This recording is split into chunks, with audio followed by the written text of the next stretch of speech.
Vietnam যুদ্ধের পর গত 2 শতাব্দীতে ওয়াশিংটন কি তাদের সবচেয়ে বড় পরাজয়ের সাক্ষী হতে যাচ্ছে?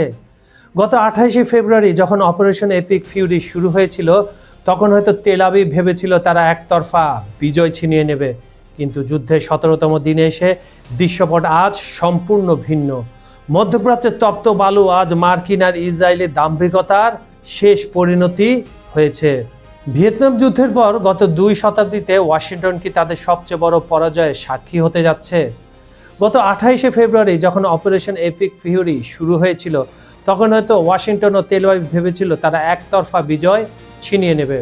কিন্তু যুদ্ধের 17তম দিন এসে দৃশ্যপট আজ সম্পূর্ণ ভিন্ন।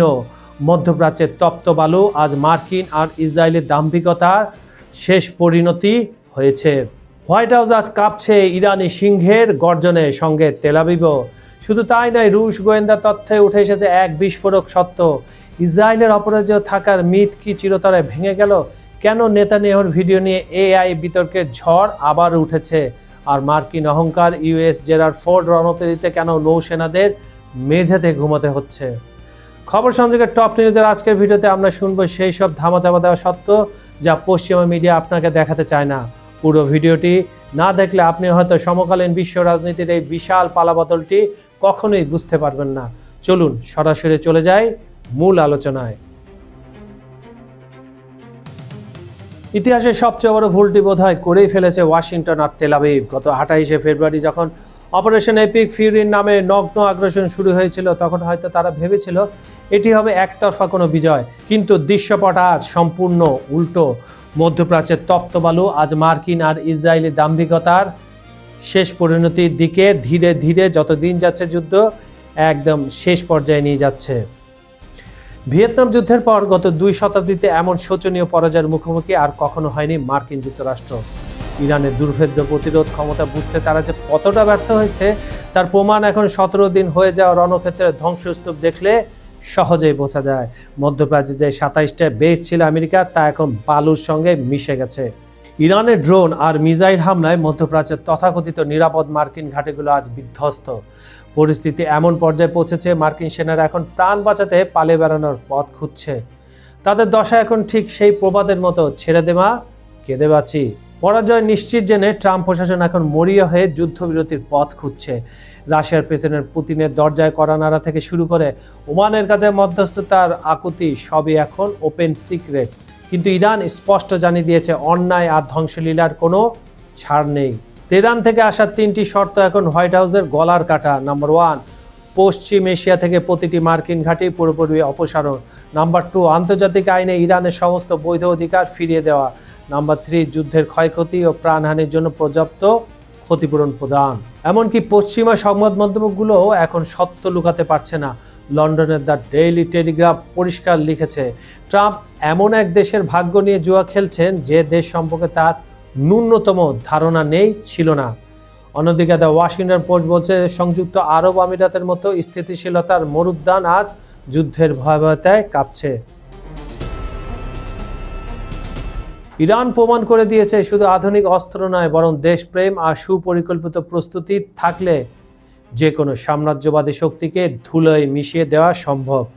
পশ্চিম এশিয়ায় মার্কিন আধিপত্যের সূর্য আজ অস্তমিত প্রায়। এটি শুধু ইরানের বিজয় নয়, এটি প্রতিটি মুক্তিকামী মানুষের জন্য এক বিশাল অনুপ্রেরণা। ইসরায়েলের অপরাজয় থাকার মিথ কি তবে চিরতরে ভেঙে গেল? রুশ গোয়েন্দা সংস্থাগুলোর সাম্প্রতিক এক বিস্ফোরক প্রতিবেদনে যে চাঞ্চল্যকর তথ্য উঠে এসেছে তা বর্তমানে বিশ্বজুড়ে তোলপাড় সৃষ্টি করেছে। 2026 সালের এই সংঘাতের প্রথম কয়েকদিনে ইসরায়েল এমন এক ধাক্কা খেয়েছে যা তাদের ইতিহাসের পাতায় কালো অধ্যায়ে লেখা থাকবে। গোয়েন্দা সূত্রের দাবি, ইরানের এই পাল্টা হামলা ছিল একটি সার্জিক্যাল মাস্টার ক্লাস। আপনি কি ভাবতে পারেন, যুদ্ধের মাত্র 3 দিনে ইসরায়েল হারিয়েছে তাদের 11 জন শীর্ষ পারমাণবিক বিজ্ঞানীকে এবং 6 জন দাপটে IDF জেনারেলকে। এটি কেবল সংখ্যা নয়, এটি ইসরায়েলের আগামী কয়েক দশকের প্রতিরক্ষা ও বৈজ্ঞানিক সক্ষমতার মেরুদণ্ড ভেঙে দেওয়ার সমান। আর আজ যুদ্ধের 17তম দিন, তাদের ক্ষয়ক্ষতি যে কী অবস্থা একমাত্র যারা ইসরায়েলে রয়েছে তারাই ভালো জানে। এতটাই ভয়াবহ অবস্থা তেল আবিব থেকে শুরু করে পুরো ইসরায়েলের। সবচেয়ে স্তব্ধ করে দেওয়ার মতো তথ্যটি হলো ডিমোনো পারমাণবিক স্থাপনা নিয়ে, যে স্থাপনাকে ইসরায়েলের নিরাপত্তার শেষ দুর্গ বলা হতো। রাশিয়ার দাবি অনুযায়ী হামলার এক পর্যায়ে ইসরায়েলি কমান্ডার সেই সংবেদনশীল স্থাপনার নিয়ন্ত্রণ পর্যন্ত হারিয়ে ফেলেছিল। ভাবা যায়, ইরানের নিখুঁত লক্ষ্যভেদ আর সাইবার সক্ষমতা তেল আবিবকে আক্ষরিক অর্থেই অন্ধ করে দিয়েছিল। 198 জন বিমান বাহিনীর চৌকস কর্মকর্তা, 462 জন সৈন্য এবং 32 জন মোসাদ এজেন্টের প্রাণহানির খবর ইঙ্গিত দিচ্ছে ইসরায়েলের গোয়েন্দা ও সামরিক নেটওয়ার্ক এখন তাসের ঘরের মতো ভেঙে পড়ার মুখে।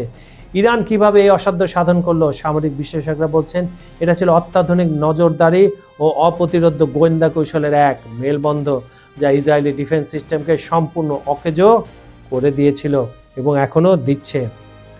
বিশ্ব এখন রুদ্ধশ্বাসে তাকিয়ে আছে, একদিকে ইসরায়েলের নিরাপত্তা, অন্যদিকে মস্কো থেকে আসা এই ভয়াবহ পরিসংখ্যান।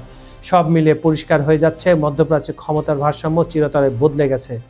ইরানের এর লেড লাইন অতিক্রম করলে কেবল একটি প্রতিশোধ নয়, বরং এটি ছিল আধুনিক যুদ্ধের ইতিহাসে এক নতুন শক্তির উত্থান বার্তা।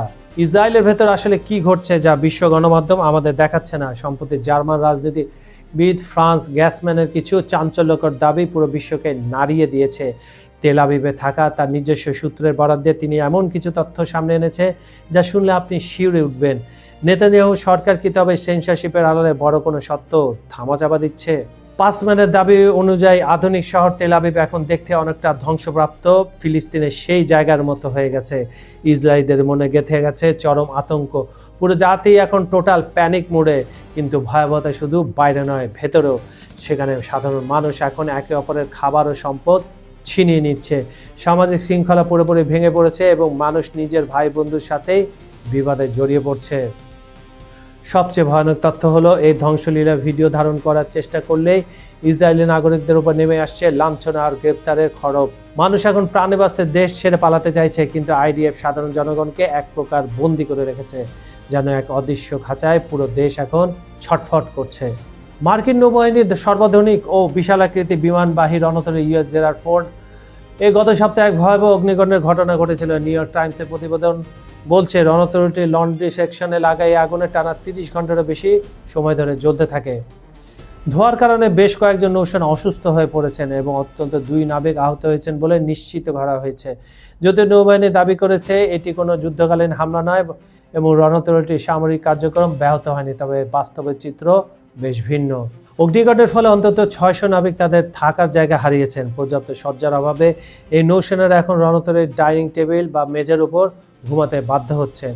লন্ড্রি অংশটি পুড়ে যাওয়ায় কাপড় ধোয়ার ব্যবস্থাও সম্পূর্ণ ভেঙে পড়েছে, যা দীর্ঘ সময়ের জন্য মোতায়েন থাকা সেনাদের জন্য এক বড় সংকটের তৈরি করেছে। টয়লেট বিভ্রান্ত ও দীর্ঘমেয়াদী মোতায়েন। অগ্নিকাণ্ডের পাশাপাশি এই রণতরীতে টয়লেট সমস্যা বেশ পুরনো। এনপিআর এর তথ্য মতে গত কয়েক বছর ধরে এর ত্রুটিপূর্ণ টয়লেট ব্যবস্থা মেরামতের বারবার বাইরে থেকে সাহায্য নিতে হচ্ছে। 10 মাস ধরে সাগরে মোতায়েনে থাকা এই জাহাজে বর্তমানে টয়লেট ব্যবহারে অনুপযোগিতা এবং পরিচ্ছন্নতার অভাব সেনাদের মনোবল কমিয়ে দিচ্ছে। একটি ঐতিহাসিক মাইল ফলক যদি আপনি লক্ষ্য করবেন, বর্তমানে মধ্যপ্রাচ্যে অবস্থানরত এই রণতরীটির মোতায়েন যদি আগামী এপ্রিলের মাঝামাঝি পর্যন্ত গড়ায়, তবে তা হবে ভিয়েতনাম যুদ্ধের পর কোনো মার্কিন রণতরীর দীর্ঘতম মোতায়েন। বর্তমানে আটলান্টিক ও ভূমসাগর পেরিয়ে লোহিত সাগরে অবস্থান করা এই রণতরীটিকে ঘিরে মার্কিন পঞ্চম নৌবহরকে নানা প্রশ্নের সম্মুখীন হতে হচ্ছে। একদিকে ইরানের সাথে উত্তেজনা এবং অন্যদিকে নিজস্ব অব্যবস্থানা, সব মিলে জেরার্ড ফোর্ড এখন আলোচনার কেন্দ্রে। ইসরায়েলের প্রধানমন্ত্রী বেঞ্জামিন নেতানিয়াহু শারীরিক অবস্থা এবং তার গতিবিধি নিয়ে রহস্য যেন কাটছেই না।